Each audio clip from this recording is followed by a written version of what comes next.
if we ignore the cost of what it takes to get ourselves healthy, I think we can fool ourselves into thinking that this is supposed to be easy. And then when it ends up not being simple and easy, we go, oh, this must be the wrong path. But in a really basic way, if we strip everything else apart, the reason we're here and looking for help is because things as they are right now aren't working the way we want them to, and we want them to be different. And so that sentence, there are things that are happening around me that are leaving me depressed, anxious, stressed out, drinking, using, escaping, whatever that is. I think we have to open up the idea that anything is up for grabs in terms of what qualifies under the pieces of our lives that we have to change. And in saying that alone, I'm talking everything. I'm talking work, relationships, our home where we live, the people we spend our time with, right? Our friends, our memories, our internal beliefs, the way we look at the world, it's all on the table. And that's so easy to say when I'm not in the middle of extreme struggle right now in my life, but when you're in the middle of it,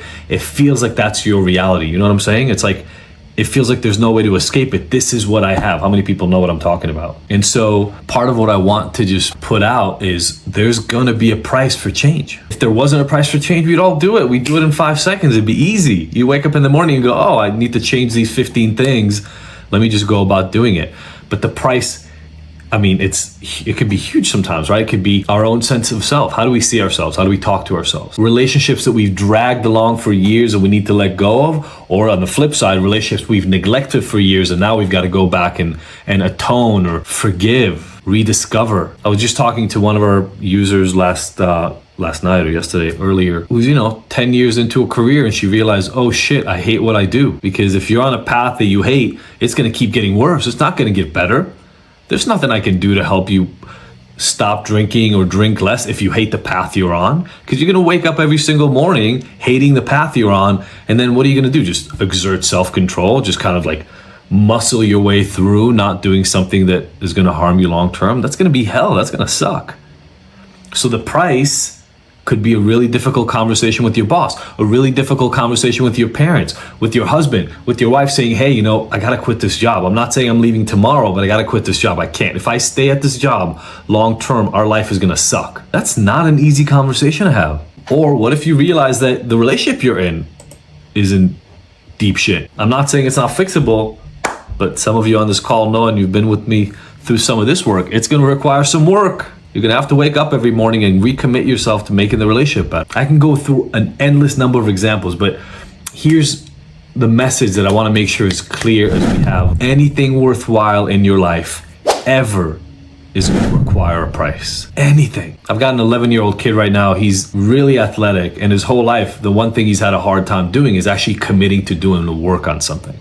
So he'd play soccer and he was pretty good because he could run a lot and he could beat the rest of the kids running, but he had no idea how to dribble the goddamn ball, so he couldn't actually score goals and he would give it up all the time, etc. And I looked at him, I said, look, you're athletic, but you don't know how to play soccer. If you want to get good at soccer, you got to grab one of these balls, and everywhere we go, you got to dribble this ball with your feet. And then every day when you're at home, you got to not play the video game, right? The price you got to pay. Let the video game go to the side. Stop asking when you can watch TV and go dribble a damn ball for an hour. He let go of soccer, fell in love with basketball, and that's what he's doing right now. He's in basketball. So he's paying a higher price. He's going to practice twice a week.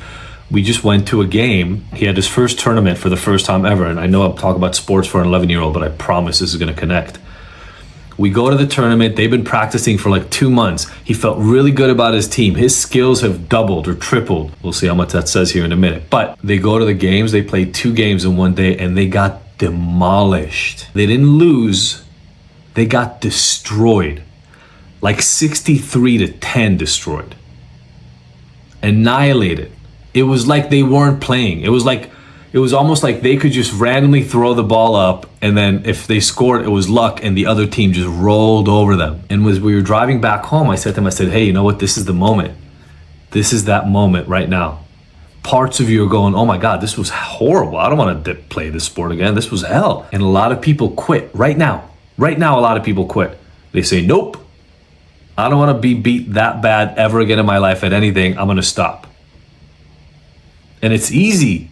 It looks so easy. You go, oh, if I don't play basketball again, I will never get destroyed 63-10. And it's true. 100% true. right? If he just stopped, he would never be beat at basketball 63-10 ever again in his life. But the message in his head would be, when shit gets hard, go do something easy instead.